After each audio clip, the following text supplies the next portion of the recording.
which is the largest of the side, right? Similarly, if you look at this angle looks bigger than this one and smaller than this one. So this side also is in between the two sides, lengthwise. Yeah? Yeah.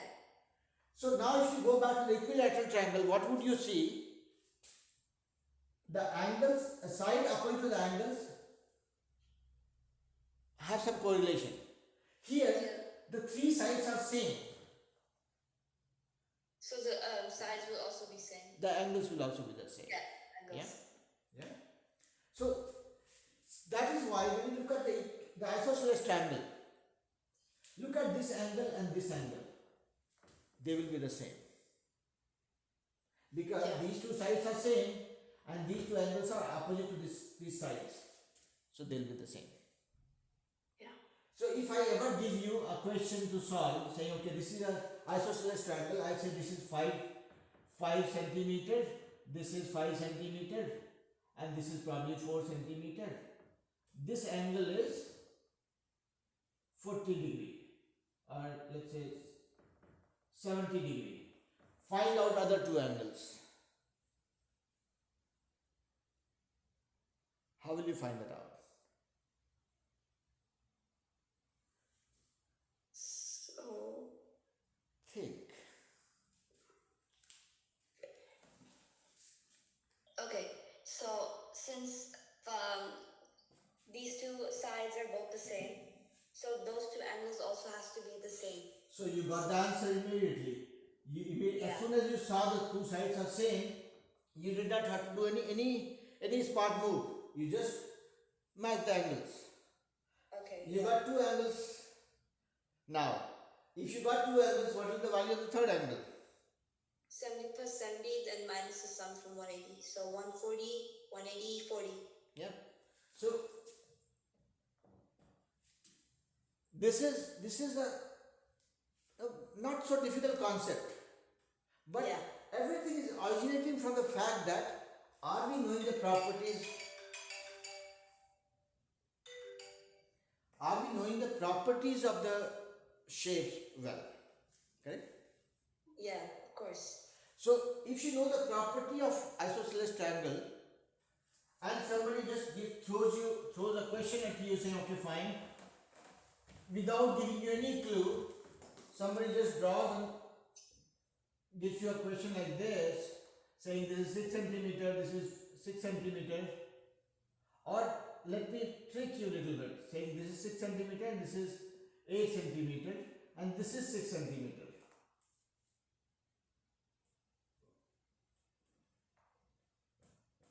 This is 80 degree. Find out the other two angles. As soon as you see this one, you'll say okay, this side and this side are same. That means this angle and this angle will be same. Okay? So no complicated concepts. It's just about the property. So that's why I'm stressing so much on the property of the shapes first. Once we get a very good hang of the properties, you will find things becoming much more relatable and easier. Yeah? Make sense? Mm-hmm. Now, let's go to. So, we looked at classification of triangles based on sides. Yeah? So, triangles have two properties, sides and angles. Right? So, we looked at side part of it. Now comes the angles. Oops.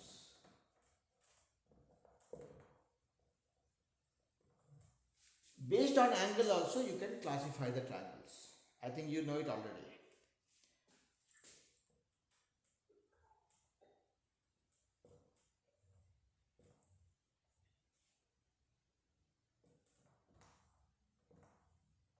Yeah? All the angles are acute. Smaller than 90.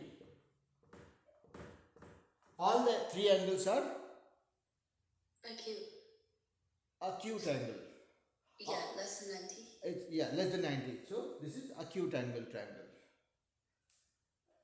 One of the angle is 90 degree. Isosceles. No, right angle triangle.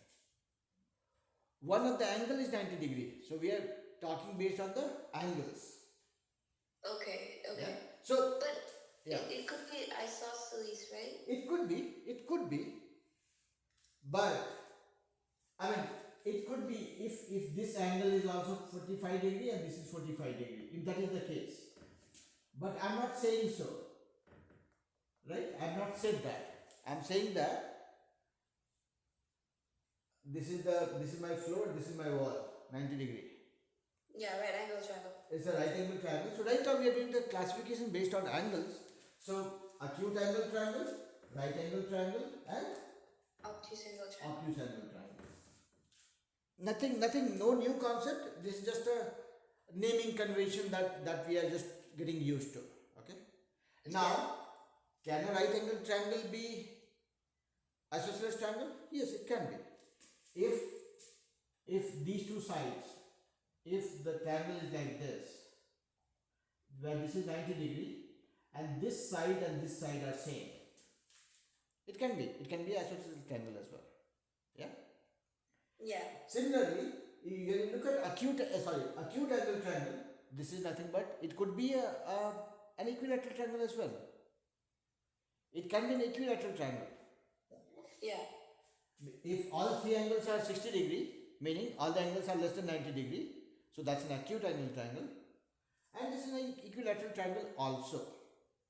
Yeah. So But equilateral triangles can only be acute, right? it has to be only yeah. So equilateral triangle can be only acute angle triangle. But is every acute angle triangle equilateral triangle? No. No.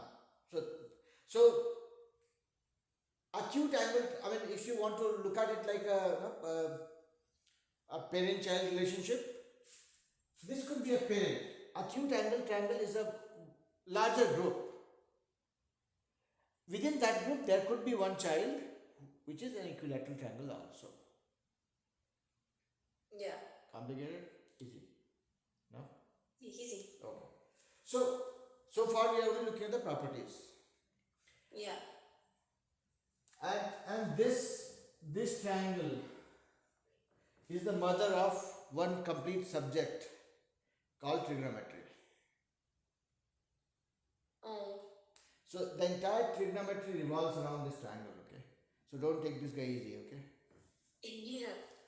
Alright? So we looked at triangles, we looked at the properties of triangles, then we looked at classification of triangles based on angles and sides. Yeah? Based on sides, we saw if all sides are same, equilateral triangle, two sides are same, isosceles triangle, all the sides not being same is scalene triangle. Similarly, if you look at different types of triangles based on angles, there are three varieties. One is acute angle triangle, where all the angles are less than 90. When one of the angle is 90 degree, that is right angle triangle. When one of the angle is more than 90 degree, that is obtuse angle triangle. But I was stressing on the fact that when one of the angle is 90 degree and one of the angle is more than 90 degree, can I have two angles 90 degree in a right angle triangle? No. Because if I have two of the angles 90 degree, It'll be like. it will not make a triangle. It will be an open shape. Yeah. And mathematically also, if you say sum of all the angles is 180 degree, I said that there will never ever be a scenario where we will ever have a triangle which is more than 180 or less than 180. That means if I have two angles as 90 degree each, that means third angle is 0. And no angle can ever be 0 too. Yeah. So. Except for straight angle. Yeah. And look at this. These are, let's say there are three sides. Okay. If the two angles are 90 degree, meaning they will just form a line like this. It will not form a triangle, right? So we just looked at the property and classification of triangles. Now let's look at one more thing. Okay.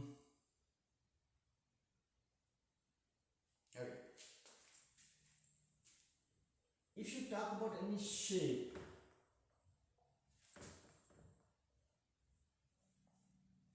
any closed shape, there are two parts. There are two calculations we end up dealing with. One is called area and one is called perimeter. Yeah. Area of any object, any shape, is nothing but the space it takes on the surface. Yeah. Yeah. This triangle has more area. This needs less area. Even less, right? So it's the amount of space it takes on the surface. So that is what is the area. If you look at, if I say, can I draw a humongous triangle on my whiteboard? No. I can only draw something which which takes less area than the board, area of the board. Right?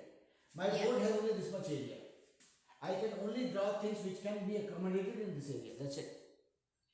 Okay. If this is, let's say, if this width is 2.5 feet, and this and the length is, let's say, 4 feet. Can I draw a triangle with length as 8 feet? No, I cannot. It will not get accommodated inside this one, right? Yeah. So that's the area. And perimeter, whenever you say, it's nothing but the boundary. It's like your land which you want to barricade or put a wall around. Length of the wall is your perimeter. Yeah. Let's say the room where you are attending the class from. Let's say if you realize that there are a lot of ants coming to the room, and you want to put those ant repellents, right? You want to put the line.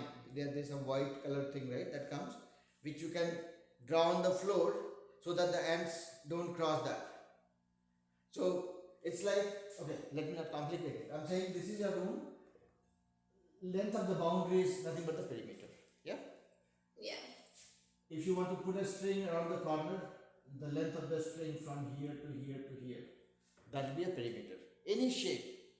If I am talking about a triangle, this side, and this side, these three sides that you add together, that will be a perimeter. Wherein the area would be the space taken. How we will calculate that? Those things we will learn in the subsequent classes. But I was just thinking of telling you the difference between area and perimeter conceptually. Now, if I have a triangle, any triangle, do you know what is the area? I mean, how do you derive the area of a triangle? Area of a triangle. There is a formula for it. I think I forgot. Okay. Half times base times Oh yeah, base height. base times height. Yeah. Yeah. So you and I'll actually prove it. Okay. I'll prove it later on. Okay. How this comes into picture. Okay. I will prove this formula. So I will never ever tell you a formula and ask you to memorize it. I will tell you a formula and I will also tell you how that formula came into existence. What is the concept behind, so that you can relate. So now, area of a triangle is half times base times height. If you take this as a base, what will be the height? From the vertex, draw a perpendicular line. This is your height. Okay? So half times this base times this height. If you want to flip this triangle and make it sit like this, let's say you flip this triangle and this became your base. If you take this as a base, then from here you will draw perpendicular. So this base and this height. Same thing. Formula will remain the same. You can choose a base, okay? Depending on what is the position of the triangle, okay? Yeah. So, and you can apply this one. So, I'm just thinking, maybe we'll just talk about one more theoretical thing and then we will disperse for today and then we'll resume back on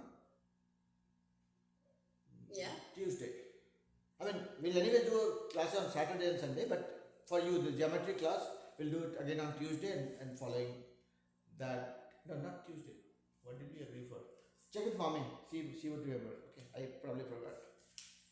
Okay, so we'll do it. One we'll do on Tuesday and one we'll do on Wednesday, right after the class gets over, after the pre-calculus class, mommy was saying that you can extend for one more hour. Okay. And anyways, don't stress out. It's okay. We'll figure it out. So let's do a quick recap of what we have learned so far. We have learned nothing. You knew it all. Okay. We are just doing a recap. We talked about line segment, rays. Then we talked about two lines where we saw angles, different types of angles, acute angle, right angle, obtuse angle. And then we saw the parallel lines. Then we talked about the corresponding angles and then Parallel. then the Transversal. And alternate interior. alternate internal angles. Yeah. And then we went to from two lines we went to three lines. That is where we saw making triangles, and we learned about the different types of angles triangles based on sides and based on angles. Yeah. Yeah. And then we just touched upon the formula for area of triangle. We have not proved why or how, but we just kind of recollected the area of a triangle. Now, there's one more theory that we can learn in 2 minutes, and then you can go take some rest. So, do you know what is congruence? Oh yeah, same. Same. Congruence is same. And Yeah. so, between congruence and similar. Okay. So, yeah, congruence is same. Exactly same. When I am saying two shapes are congruent, meaning they are a mirror image of each other. They are copy of each other. Yeah. They are duplicate of each other. Yeah. And mathematically, if you see, if I say this and this are congruent, meaning they have everything matching. This side matching. This side matching. This side matching. They have matching properties. Similarly, Yeah. if this is angle 1, this is angle 1. If this is angle 2, this is angle 2. If this is angle 3, this is angle 3. So they have matching properties. Everything that defines a triangle, they are matching. Okay? And the area will also be the same. So, what I'm saying is, if we ever talk about two triangles or two rectangles, two pentagons, or whatever it is, whichever shape it is, if we ever say that two of the things are congruent, that means we are saying they are exactly the same. You cannot make out any difference between the two. Their sides, their properties are same, their sides are same, their angles are same, their area is same, their perimeter will be same. Okay? So congruent means no doubt, exact match, perfect match. Yeah? Yeah. And when I say similar, zoom in, zoom out. Zoom in, zoom out. Similar. Proportional. They are proportional, meaning that only the angles are matching. If you look at it mathematically, if I'm saying two triangles are similar, they are proportional, their angles are same, but sides are not. Sides are in the same proportion, but they're not. It's like when you zoom in, zoom out in your camera, in your phone, right?